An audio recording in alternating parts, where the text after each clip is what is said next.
So thank you all for coming. My name is Vang, and I am an art and culture programming librarian with the St. Paul Public Library. I also buy all of the kids and teens books for the library, so I have a very exciting dual job title. I just want to give a quick, in case you didn't hear, we will be streaming this on Facebook Live from actually the City of St. Paul Office of Technology and Communications Office. Mike is working on that back there.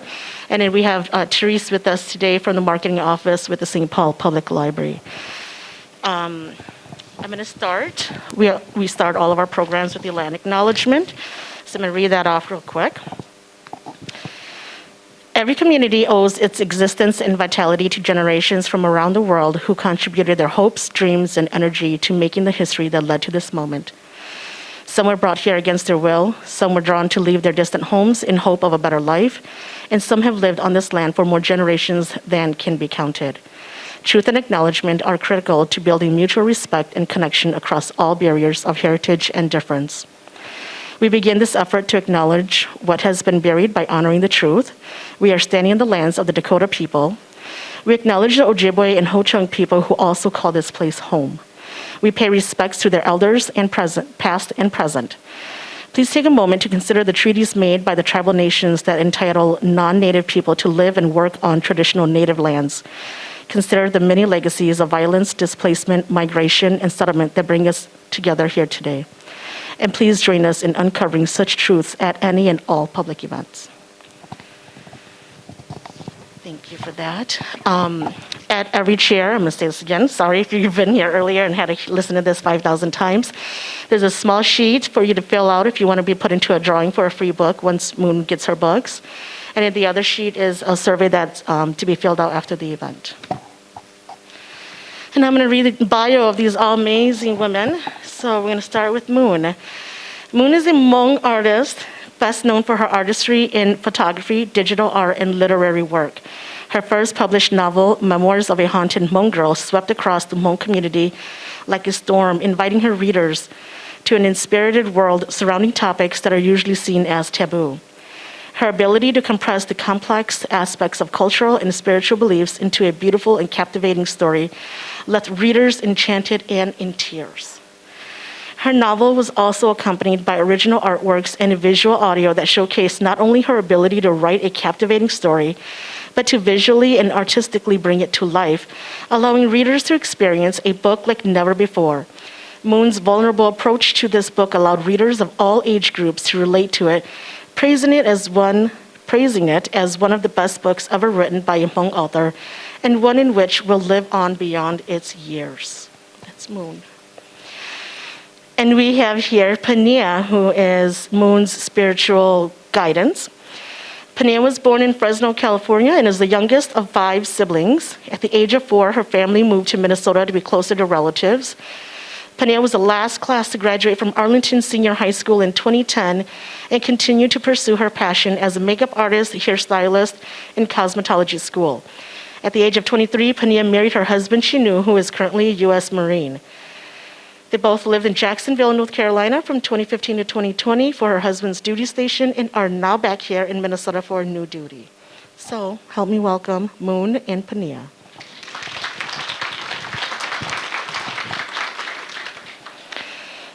So my questions might be like the more boring ones about like her writing journey. We'll open it up the last like 20 minutes or so for you all to ask her all the questions that you want to ask.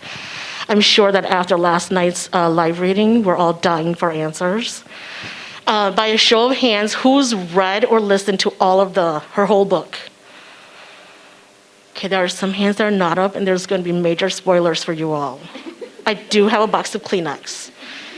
And so just 2 quick questions. How many of you were avid readers before Moon's books? So you love reading, read books all the time before Moon. How many of you just started reading more because of Moon? And that's me. I'm a librarian, but I just started reading because of Moon. All right, take it away. Testing. Can you guys hear me? Hi. Talk louder. Okay, talk. Maybe I should move it closer to. Is this better? No? Talk. Can you guys hear me? Oh, no, cái chế mà cái chân chân son chó chân à. Can the back hear her? If you can hear her, can you raise your hand? They cannot hear you. Hi. Is that better? Okay, all right. Okay, well, hi. Oh my gosh, I'm nervous. This is easier to do when I'm just like in my own office, like in front of a screen, and actually not see everybody. But hi, welcome. Thank you so much for coming to my first meet and greet. And as of right now, this actually might be my only meet and greet in Minnesota before I go back to California and then come back here later. But I just want to thank you all so much for being here, and I want to take a moment to say thank you to St. Paul Public Libraries and C and Jennifer for making this possible for me. Like C had said, if you have not read the book or listened to the audio, then there's going to be some major spoilers, but I'll try to avoid that. But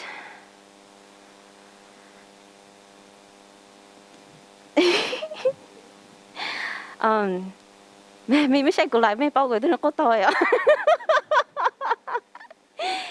But I just go how nervous.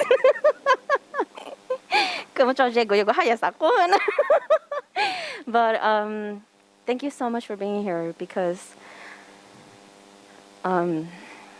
honestly, the me 10 years ago, when I was still contemplating about writing this book, I never imagined that I would be right here, right now, talking to a room full of people who read the book and loved it as much as I did.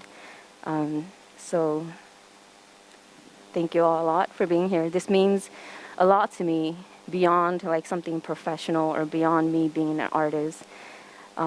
Like just as a human being, this is huge for me. So I just really want to thank you all. And I do want to apologize that I don't have the books here with me today. Unfortunately, the print company did push back the publication of my book. So when me and C planned this, we thought that we would have the book, but we don't. So I do apologize for that. And I do apologize to all the people that are still waiting for their books. And man, I called because I would have given in and listened to the audio or read the digital already. But all the ones that are still waiting for the physical book, I really praise you guys. But I did bring some stuff to give out to everybody who did show up today. So after this, do come up and pick one. One of each item. I brought some mini posters, and this will be the only time you get to choose your bookmarks that you want, because as you know, when I ship it, it's just going to be by random, but I do have all the designs for the bookmarks. And I brought sunflower stickers and a lot of other kind of stickers here. So after, do come up, and if you want me to write you a special note or anything, I could write onto the mini posters. But aside from that, I just, I'm really grateful that you guys are all here. And I know that some of you guys might be here simply because you love the book. But some of you guys are probably here because this is probably your only outlet to face your own story that you haven't told the world. So I do ask that everybody here keep an open mind, kind heart, and if you're going to judge, then hopefully that judgment is something positive, to recognize people's strength and their vulnerability and the stories that they share with each other. So yeah, welcome.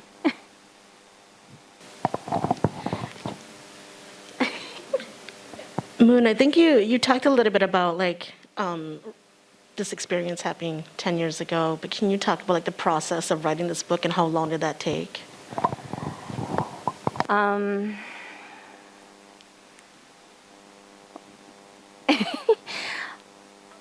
How many of you guys listened to the audio? There's who joined me for last night's audio for the last chapter? Okay, all right. Okay, so if you did, then maybe you already know, or if you read the digital book and you got to the dedication page, then you already know. But I guess the simplest way to answer that question is The simplest way to answer that question is the book is inspired by my life about an event that happened 10 years ago. So the process was not easy. I keep saying it took me 10 years to write it because after it happened, it was a off and on of should I do it, should I write it, but it was just not the right time. I felt like I actually grieved for a very long time. And yeah.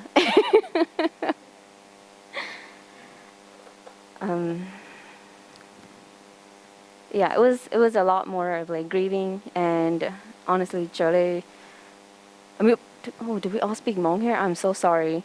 I'm very Hmong blau, okay? I'll try to stick to English, but I tend to like switch out to speak Hmong a lot whenever I'm. But okay, anyway. As you guys know, Memoirs of a Haunted Hmong Girl, especially when something like this happens in our Hmong community, it's still something very taboo. It's usually a lot of elders and a lot of like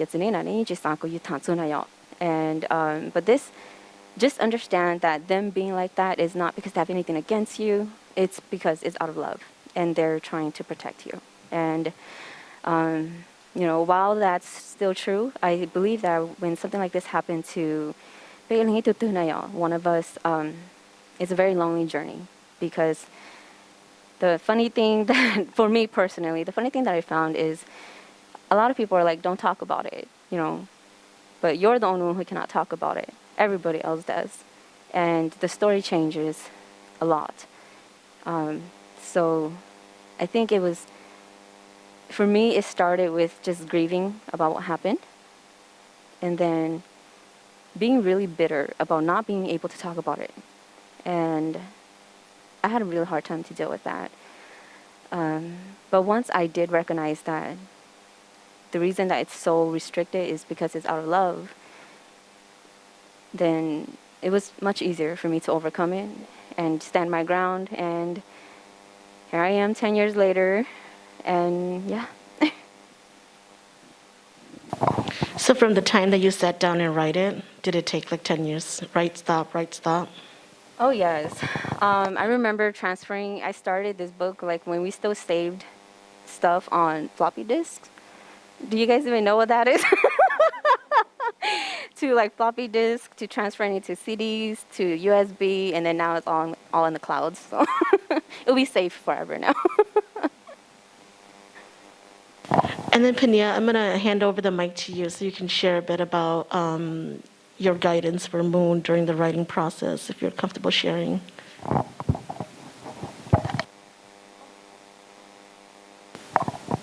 Hello. Okay. Moon and I have been friends on Facebook for a while. I don't really talk to her. She doesn't talk to me. But when she posted that she was looking for test readers, I wanted to read her book because the cover of her book got me. And as a shaman, you said it. You're like, oh, you're not supposed to. You're not supposed to talk about it. But I chose to read it with an open mind. And, so she accepted me as a test reader. And, from chapter 1, I already knew, that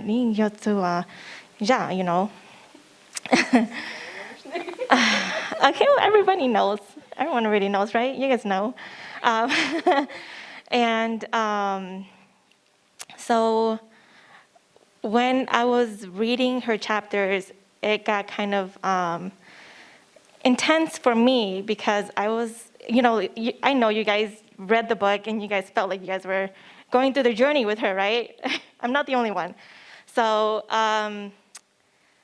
reading her book, I felt like I was in it with her. I was going through it with her. And, as a shaman, sometimes, I feel like, there's like, there's so many ways to put this, but, some shamans, they see things or they feel things, or they have to look into things to actually see what's going on, right? But For me, I'm more of so I feel a lot of things. Like if they come to me, I would feel them, or if they wanted me to see them, then I would see them. So with reading Moon's book, I think you should.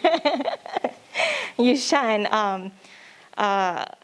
I guess I kind of had like a connection there with them, with him and Moon. So I messaged her a lot, and I told her, hey, I have a message, and he wants to say this and this to you. And, mainly he's just saying, like, don't worry or don't cry. What else? I don't remember. Mainly don't cry because Yeah, don't cry, because she cries a lot. So yeah, mainly he's just kind of letting me know that he wants me to tell her that, he's there for her, and he's there to protect her. And so, every time there is something emotional coming up with Moon, he would kind of just come to me. I would kind of feel like this really warm feeling, like come behind me, like somebody's hugging. Oh, I'm sorry, like someone's hugging you from behind, So he had this really warm feeling, and when I knew that it was him, I would kind of hear. I don't want to say hear, but it was just kind of like a feeling, like the feeling's telling you that, hey, please tell her. She's going to be okay, and I'm going to be here for her, so for her not to cry, not to worry, and I'm going to protect her. Did I answer that question? Do you want to add anything to that? Yeah, okay. It was actually funny because like Panya said, we followed each other on Facebook, and I've seen some of her posts.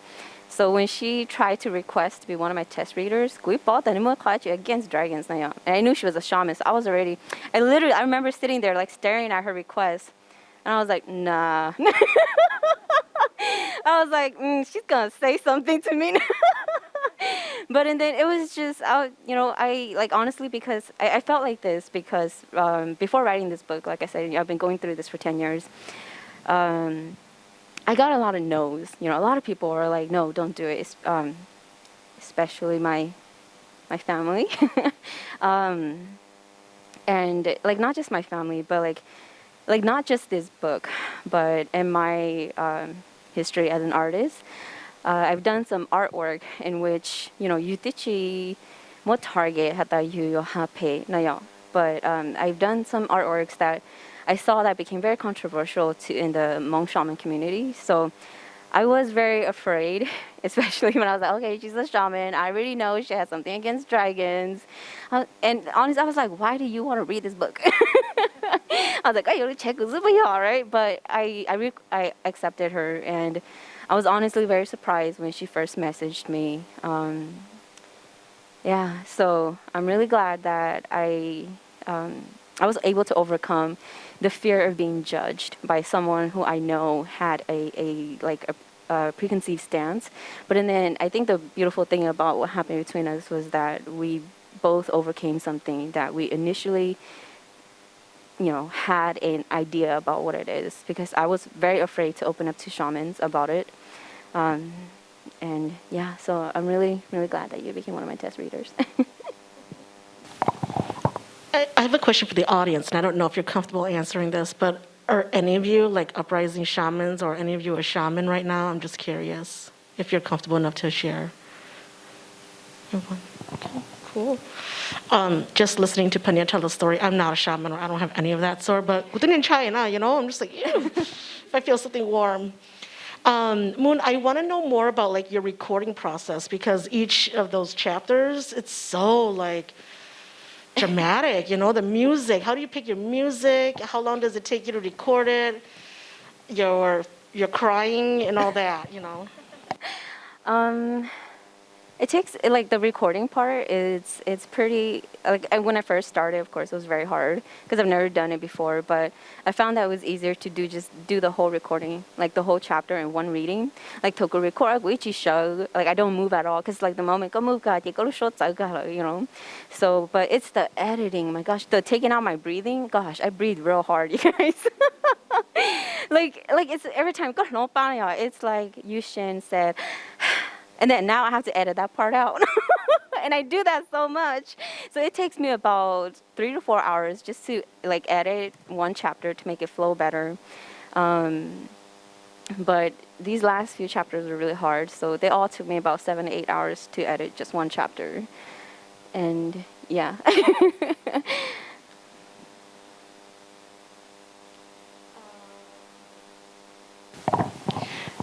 And I've already admitted that I'm not a reader. I just started reading again since Moon's book. But maybe I missed it in the book, but what's symbolic about like the sunflowers? Is it something that you really like or, you know, like it's big in the book? I think that falls into one of those questions where, you know, I say a lot too, huh? I catch myself. See, I just did it again.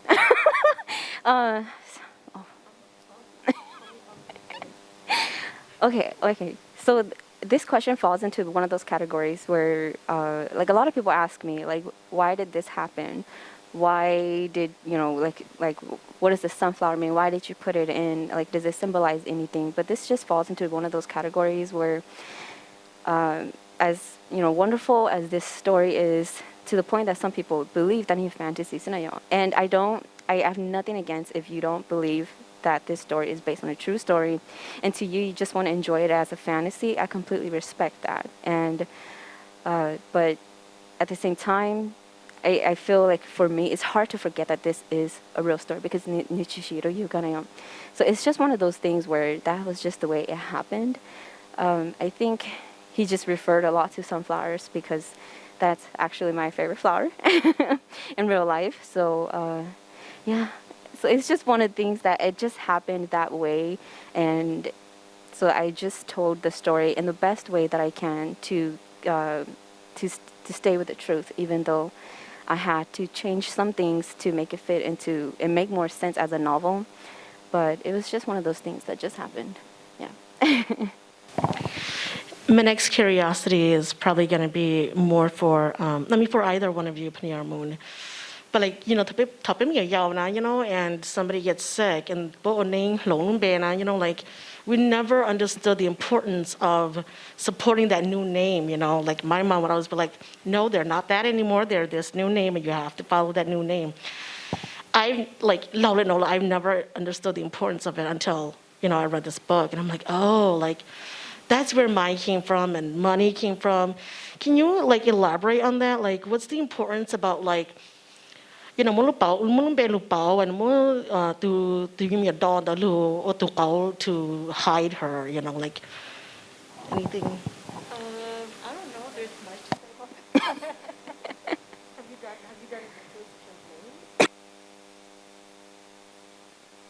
it? Oh, I'm sorry. I'm gonna keep doing that. So I think you guys already know it's pretty basic, you know, like when you change names, it's because, you know, mo itu entity là ya itu ju, you know, nu la cho to ko tu ju pli na ye. So your parents would have to change your name so that so they can't come and find you. I'm sorry, I'm speaking Hmong. So yeah, if you say their own name again, then you know that's how the entities come and find you again. And I know you guys seen Gonya, right? It's just kind of like that, you know. Have you seen that movie? You haven't? Yeah, the Gonya movie. You know, where oh my gosh, have you guys seen it? So yeah, if you guys seen it, it's just like that, you know. I don't know. Oh, hello? Oh, wow, it's suddenly so loud now. You guys are going to hear my loud breathing I kept talking about. See, I just did it. Oh, I'll try not to. I'm sorry about my cough. Don't worry, I don't have COVID, but I have bronchitis. So when I cough forever. But anyway, I think that the thing with this name change, I don't know fully the spiritual aspect of it, but I think in general, like I've been saying, sometimes when we question why something happens in the spiritual world, it seems like it's something that's beyond our understanding, but I think it's easier if you just apply it to something more relatable to us, because I feel like when it comes to Lumpenaya, our name is our identity. Because you take on your husband's name, everybody knows that I'm his wife, right? So I feel like names are just something that's very important to identify who you are, and it solidifies who you are. That's why it's also so important in the spiritual world. And ilumpe it's just not ilumpe, because as you guys know, names have meanings, and that's why I don't know if you guys are all parents here, but so I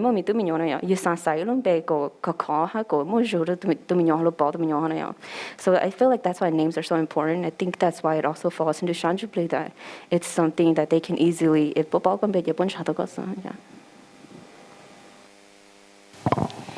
I know I asked you this and you were iffy about answering it, but why was Mai wearing, that momo pain? Because I would never see that outfit the same again. Right, guys? I'm like, dang, the descriptions are so good, but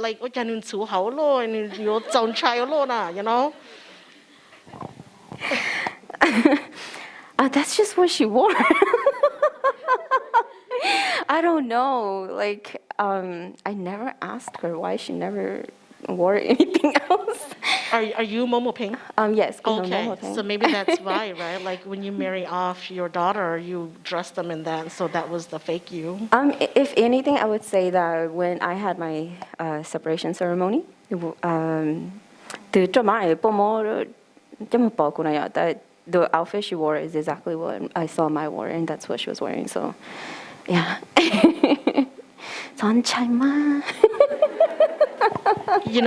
I usually listen to her books on my drive into work, or to when I'm cooking and stuff. But one night I listened to it. What chapter was it that I messaged you? Chapter 21? No, 15 or 16 when she was in that. You messaged me in almost every chapter. When she was in the void?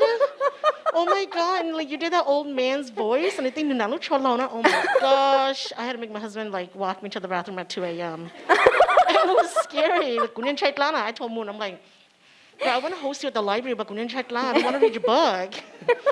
She's like, how are we gonna have this conversation if you don't read it? So, man, I did it, but I have 5 minutes before we open it up for questions from the audience, but I want to see if you have any words of advice, either one of you, to anyone who think that they are, still searching for their calling, and also for young aspiring writers. Any words of advice to those areas?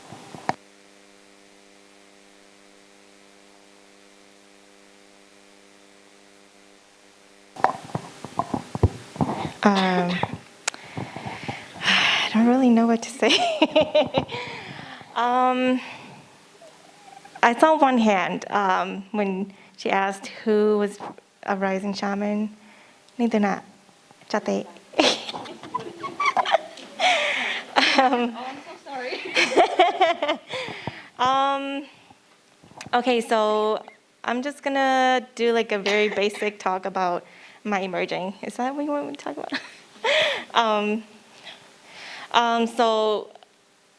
I guess for you, I don't know if you're going through the stuff that I'm going through, but every shaman, they have a different journey, and some have it good, some have it bad. So when I started, oh my gosh, but then sometimes when you first start, you kind of so you're nodding your head over there. So and you kind of question yourself, am I going crazy? Am I thinking too much? But you're not you're not really, like right at that moment, you're not really thinking about anything scary. And it just kind of like pops up. It just, I don't know how to explain that, but it just pops up. Like, it's like you're seeing it, but you're not seeing it. So that's how I started. That was when I knew that something was going on with me. And so I had told my mom, and she, that was when she actually told me that, oh yeah, I went to go see another shaman. And she told me that my youngest daughter was going to be a rising shaman. So I was just kind of like, well, I don't really know anything about shamanism, but, and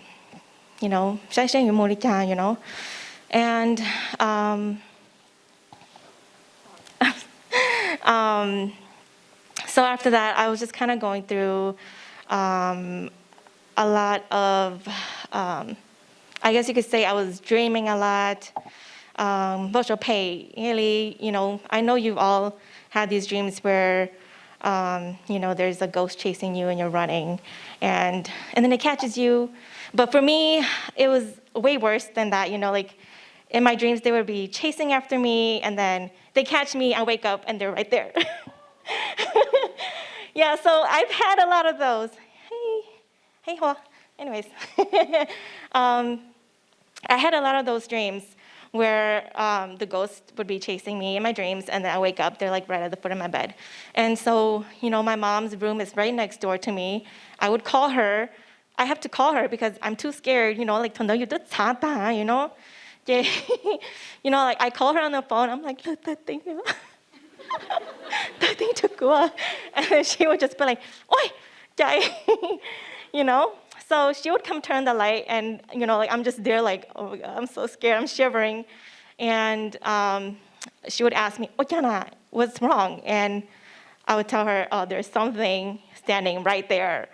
It came out from my dream," and so she would like grab a knife. I don't know if you guys do this, but like you can actually cleanse or you can sweep your house with a knife. So if there's like any negative energy, you guys feel any negative energy, just use a knife, just swing it around, but don't miss any corners.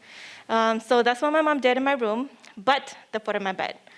So she swept everywhere but the foot of my bed. She was like, okay, and she turned off the light, closed the door, and she was still there. And I don't know what happened. Okay, so when that happens to me, I think I'm just so scared that I don't remember how I fell asleep. I think I was just so scared that salo. So I had a lot of those nightmares, and some nightmares where I would sleep and I have a hard time waking up. So if my mom didn't wake me up, then I would just keep dreaming and dreaming. Like,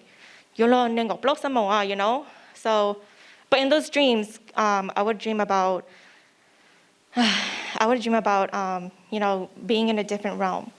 I would be in a different realm, and I would be searching for home. I'd be searching for home, but I don't know that I'm dreaming. So I would be searching for home, and or else, if I wasn't searching for home, I would be looking for like a soul, like a family soul, like if I know that they're lost somewhere. Or, I guess that's it. Like I would just be searching for home or looking for a soul. And I go in so deep into the dream that, like I don't wake up. Like if nobody wakes me up, I don't wake up. So it got really scary, and so I had to ask my mom, make sure you wake me up every morning because I don't know if I'm gonna wake up. And that was when I felt like, oh, if nobody wakes me up, I might just die. I was scared that I was gonna die. And that happens to some shamans that are emerging. So I guess through all of that, I went through that for 7 years, you guys. I had nightmares for 7 years. There were times when I didn't sleep. I waited for the sunrise to sleep. I'm sorry, am I taking too long? And okay, so I'm just gonna skip all that. And I wanna go into the topic of jazz, okay? So the reason why when I saw Moon's book, I was kind of against it when I first saw it, but I kept an open mind, like I said, and I was like, you know what, let me give it a chance. Let me read it to see what it's about. And the reason why I'm against it is because, there's a lot of stories about Jas that they come and they take your souls, or like kamu bongde, like you fall into the water and they come and take your soul, right? So I was kind of against it because I was also fighting Aja. Okay, not right then, but I was for like the past 5 years.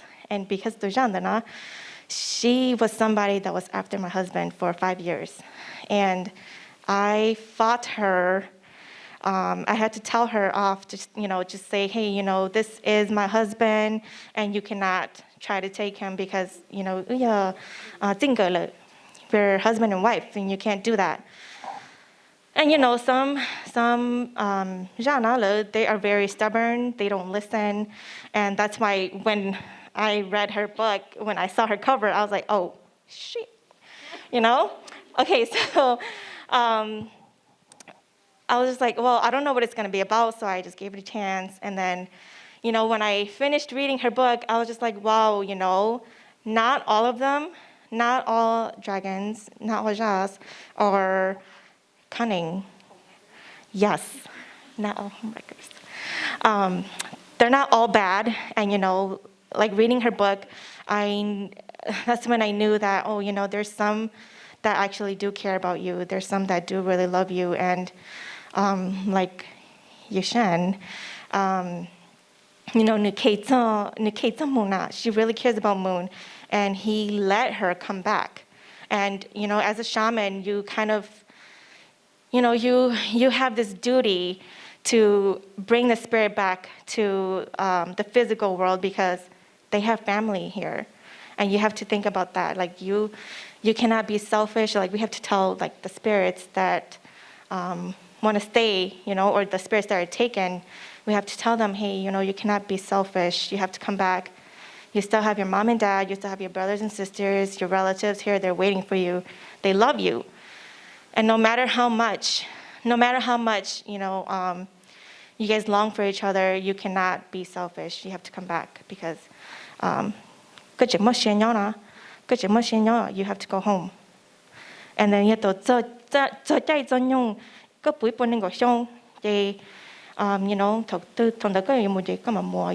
So that's what I thought about when I read her book. I was like, he was understanding, and he's not like those other cunning Jas, you to play more, you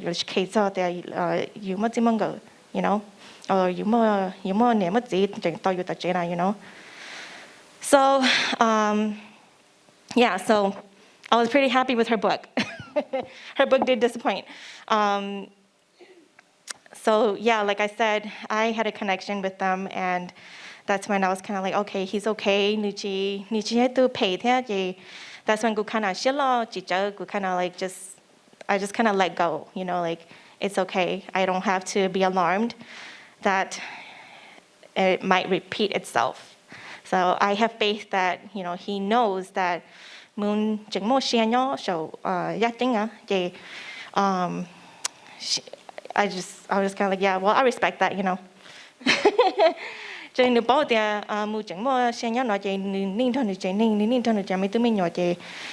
That's okay, So I hang around Moonlight, it's okay too, I mean, he is still with her. Is that okay if I say that? So so the first time when I met Moon, in Minnesota, and I was like, I want to meet you, I want to see you. So I took her out to eat, and she had this very, very strong protection around her. Like I told her, she did ask me first. She asked me first before we met up. She's like, hey, see if you see anything, So I immediately felt something like a cloak, like a dark, heavy cloak like around her, and that just kind of informed me that she's protected, she is very well protected, and if anything happens to her, it's gonna protect her. So, yeah. I like have so many questions, like stupid questions. You know, like you mentioned banzong. What does the banzong really look like? Because like they always are like like ooh scary looking. You don't have to answer, but you know, I'm just telling you that I have all these like stupid questions in my head that are brewing. But I want to open it up to the audience if you guys have any questions.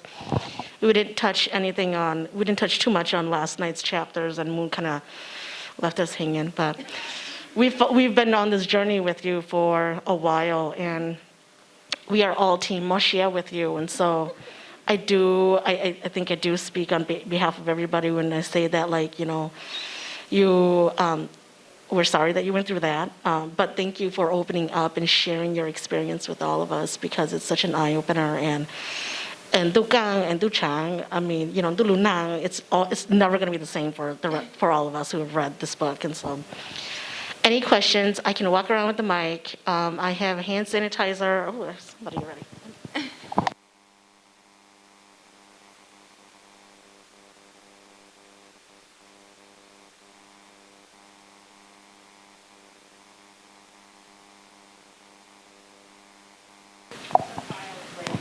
Hi, I'm Yingya.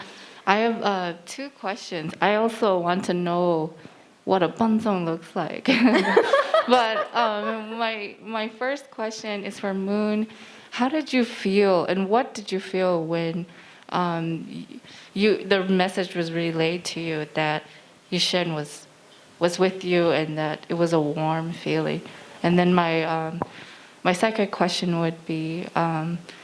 How do I help support an uprising shaman who is one of my loved ones with all that scary stuff happening?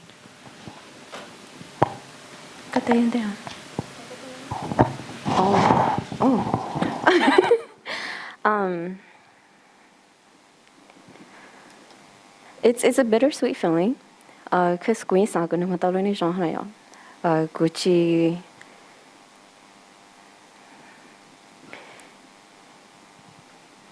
Yogo hata hanayo je Queen Chago na matalo ni Jean echitso yo hata. Just watch me. I want him to go live his life. I want him to be happy, because if anything, I want him to know that I am truly happy where I am. I'm where I'm meant to be. And I've found someone who loves me more than I can ever ask for. Like when you go through things like this, I think it's really hard to find someone who doesn't judge you. And I'm going to be honest with you guys, sometimes I hesitate, I doubt myself. But it's my husband who is the one that's like, you know, good. You can't change the past. And it is what it is. And my husband is the one who is my backbone, the one who supported me through writing this book. So if anything, Gucho is bittersweet because because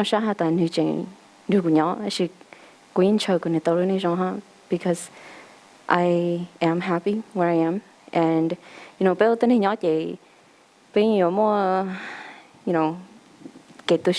to suffer because that's how we grow.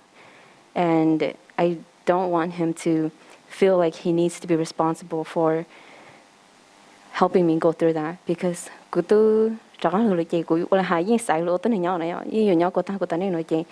willing to go through all that suffering as a human being, because that's the only way I can grow. And if anything, and will be there with me. So, yeah. Can you guys hear me? I guess I don't need a mic to get. So you guys want to know how banzong look like? You know, honestly, they come in many shapes and forms. And I think honestly, if you watch a horror movie and you're scared of that ghost in that movie, they will come as that. They will come as that because they know that's what you're scared of. And or if they don't come as that, you know, the basic is white dress, messy hair, you know, hair covering the face, or, you know, most of the time they just come as shadows. So that's what I had a lot of, you know, I saw a lot of shadows, and I just kind of learned to ignore them. But one way that you can support anyone who is rising as a shaman is, you know, to just listen to them, and, you know, keep an open mind, and, you know, just be there for them when they need you. And can I add to that? Don't invalidate their experience because it hasn't happened to you. If they see something and it's super dramatic, you know, you need that, oh, you know, shopper more. Don't do that if you're truly there to support them. Because rising as a shaman, everybody's journey is different, popo differently. So if anything, don't ever invalidate anybody's experience just because you haven't gone through it yourself. Pania có hạt lấy có chè cuốn chay chót láng ở trong này ai nấu sna. See, cái chị đâu nói của hata cho helicopter mấy tàu you from wish.com nó lọ. I don't want it though. Leave me alone. Any other questions before I ask all my stupid ones?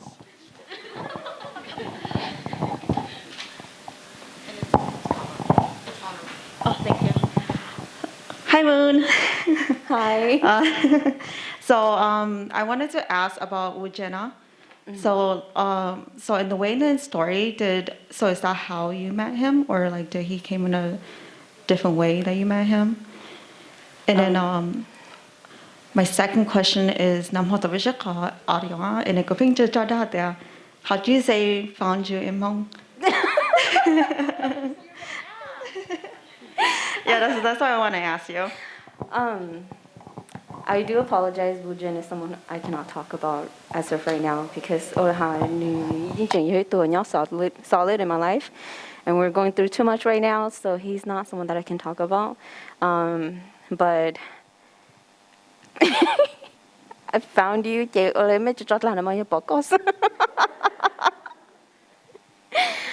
No, but it was much more charming. It was, yeah. So I love all the pictures that you've drawn of all your characters. Now, are they exact portrayals of, you know, who this guy looks like? Excuse my panting. I'm very curious. Like when I'm picturing your characters, literally picturing him, but. Is this a true portrayal, or is it just so that, you know, I'm going to be honest.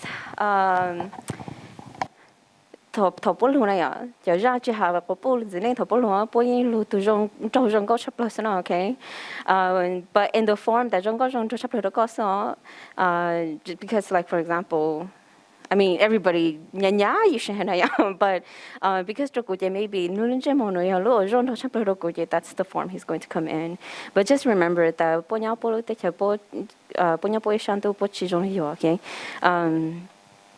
But from what I was shown, unfortunately, I came back with everything but how he looks like. So this is just an image that I created when I had to do the drawings. So draw yeah, so because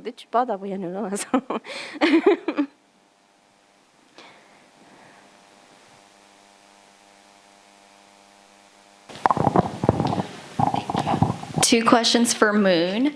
One, what was the language that you guys spoke in the other world? And then two, how long were you unconscious for in the physical world? And feel free to share whatever you're comfortable with. I get that question a lot. What language do we speak? The only way I can describe it is that I just understood it in Hmong. It's like genre automatic translation. It's almost like you have to try to do cái genre cái cụ tự chỉ bảo tao nu forever như cụ halu cái genre thời you nhớ số này nói có halu có bộ tự tên họ có khung nhau này because I feel like most of the time it's just nhớ cụ lu yeah I understood everything that bộ halu cụ in Hmong, whether it was him or everything that happened after that. So that's the best way I can describe it. What was your second question?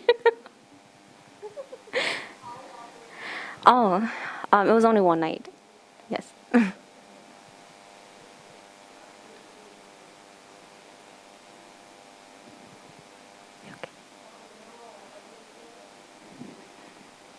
Oh, by the way, this is my husband off to the side. I think we should all give him a round of applause for all the support and everything that he's done. So I think you might have touched on this a little bit in some of your videos, but for the sake of my broken heart, can you tell us which parts in your book were fiction for the sake of the novel and which parts were real?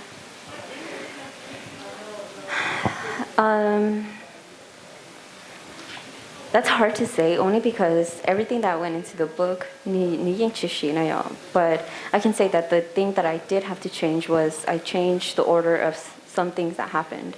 Because in real life, some things happened before the other, but to make it make more sense in the novel, I had to rearrange some stuff.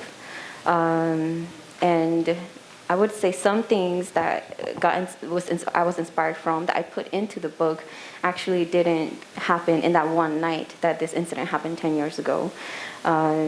So I would say it's hard to say what is fiction. If anything, it's probably their names.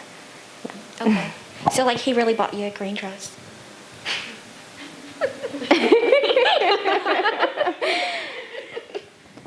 I see where this question is going.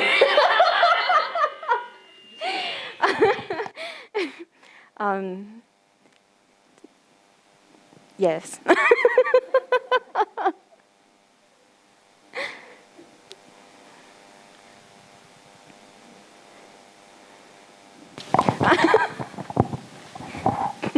What is your advice for the Hmong community who is going through the same thing as you?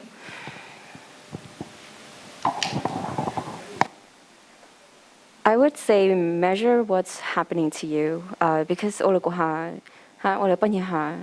and even what the other side has said, I have just been blessed to but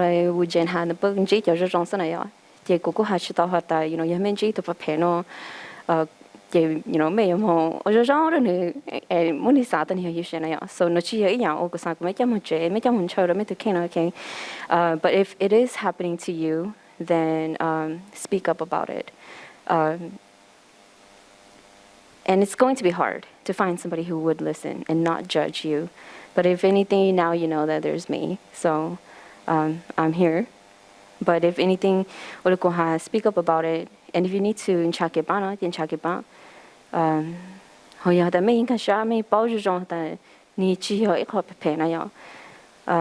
then just have a red mouth. Be a red mouth girl for once. And they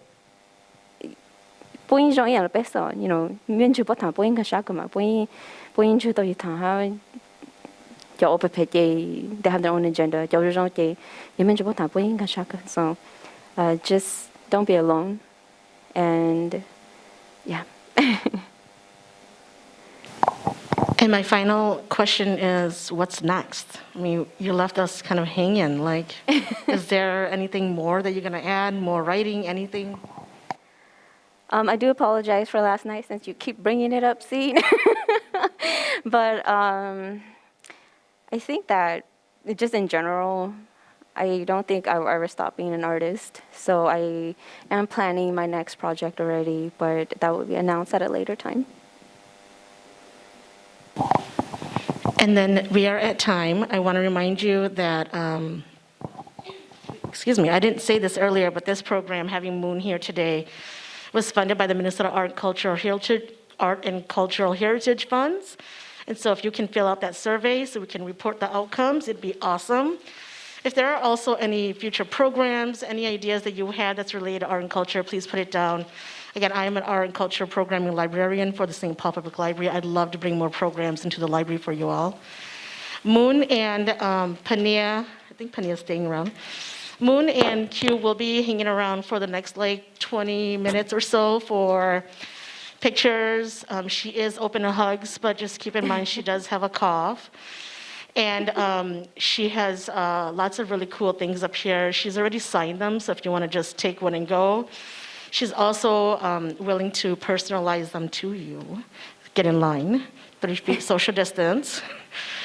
And thank you, Moon and Pania, for coming today. We love this. So thank you for sharing your stories with us.